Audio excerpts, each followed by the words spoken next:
овој видео ќе докажеме дека П повлекува R и П или Q го повлекува заклучокот R или Q.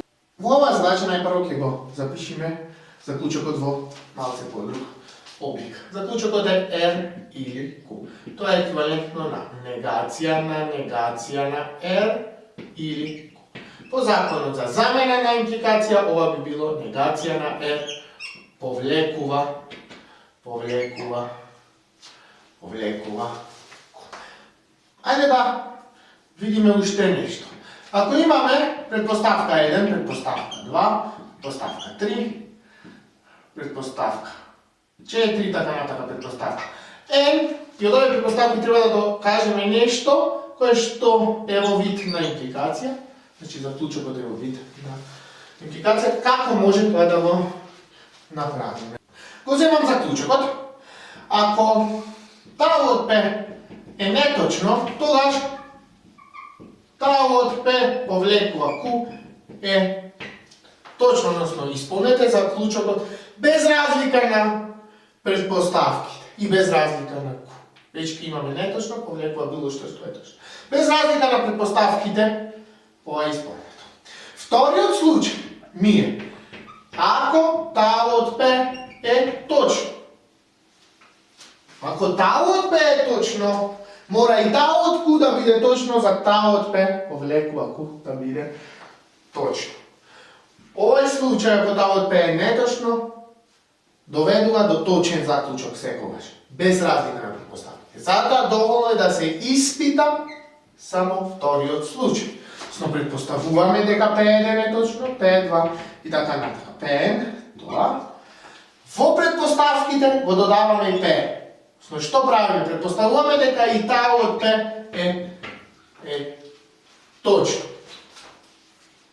При ваквиот случај до што треба да стасаме? Треба да стасаме до заклучокот Q. Со ова сме го испитале и вториот случај, сме докажуваме дека и при важност на овие предпоставки, истовремено кога P е точно, тогаш Q, тоа што важи Q, односно талот P повлекува Q е точно. Повторува, овој случај тука, ако талот P е неточно, тоа важи и при овие предпоставки. Ако талот P е неточно и при овие предпоставки, талот P повлекува Q, ќе биде точно. Без разлика, односно, на овие предпоставки. Ама и при нив тоа ќе биде точно. Затоа е доволно да го разгледаме овој втор случај. И што правиме? П го префрламе кај предпоставките, предпоставуваме дека П е точно, треба да стасаме до Q.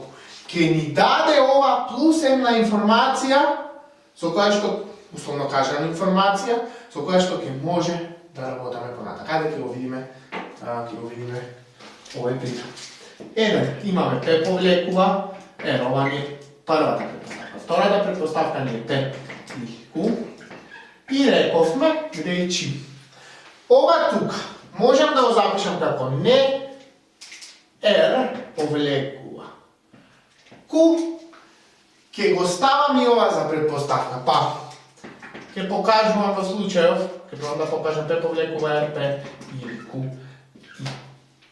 Не R дека од овие следи Q.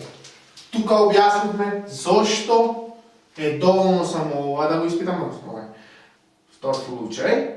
Тука, речи, ако имаме првиот случај, сегогаш ова е точно. Значи, запаметете, ова е исто објаснено, зошто ова е вака, зошто може да земиме, ова не R да го префалиме до предпоставките.